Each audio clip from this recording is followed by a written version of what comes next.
We are here again at the open field firing range. This is the Sloan, and today I'll gonna test fire my first firearm in the United States. This is the lower strip receiver that I recently bought. I assembled, and this is how it looks now. I have two steel target over there, about 50 yards and 100 yards. Let's take some shot.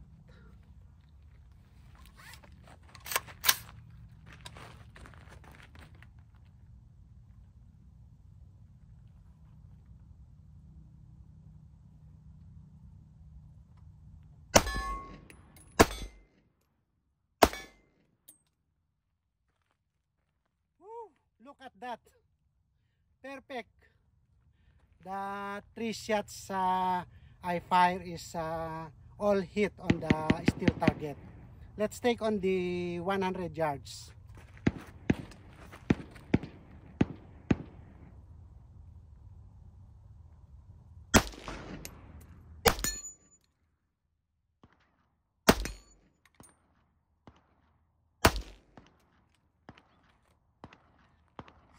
So 2 and 2.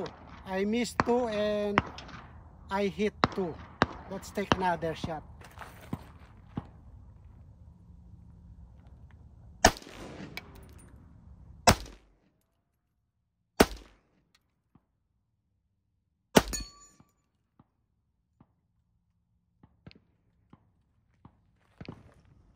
I think I'm good with the scope.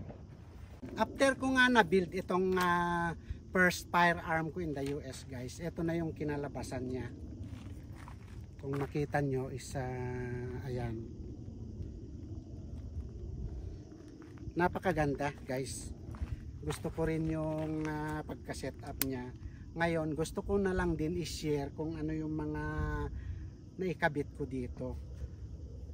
Ito yung unahin natin, itong sling. Although itong sling is galing na ito doon sa isang rifle ko.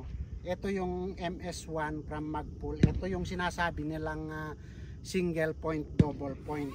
At saka quick adjustable, guys. Kasi madali mo lang i-adjust kung gusto mong i-loose yung rifle mo. Tapos kung gusto mong i-secure lang sa katawan mo o gusto mong i-secure sa likod mo is madali lang. At least kung kahit tumatakbo ka, hindi siya masyadong gumagalaw.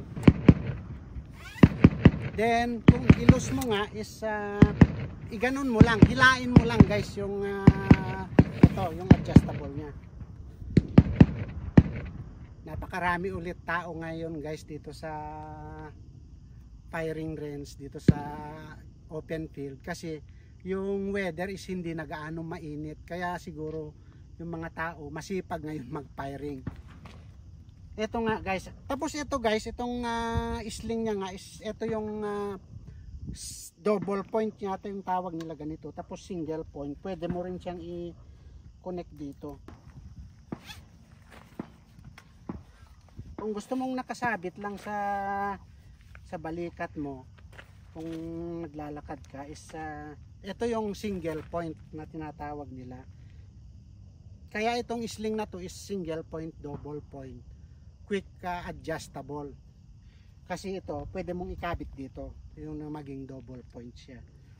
Pero ito kung ganito, okay din. Kung gusto mong ganito lang yung baril mo, then madali mo rin siyang i-maneuver, madali mong iikot kung nakaganito.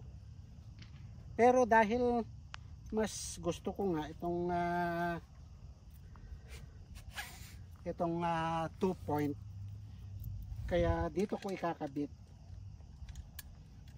Yan. Pwede mong kabitan din ito ng ito yung quick connect nya. Quick ito yung quick connection, para lipat-lipat mo lang.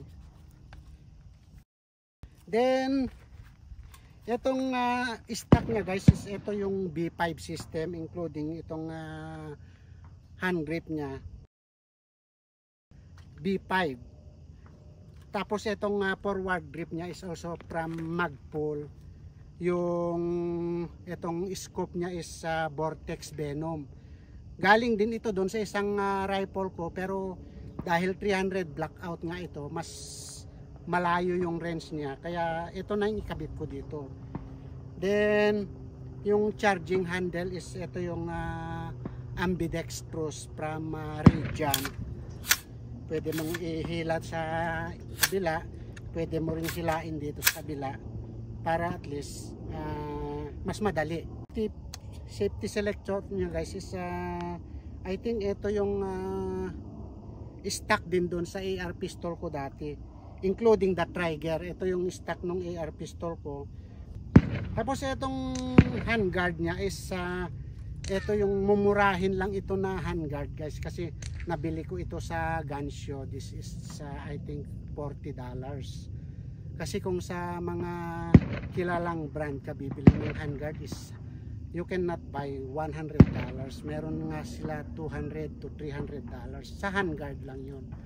Kaya dito guys, pagka mag-build ka nga ng ganito, you have a lot of option. Kung gusto mong mamahalin, marami. Kung gusto mo rin ng mumurahin, marami din. Pero at least hindi ko alam kung ito yung malaking pinagkaiba sa quality.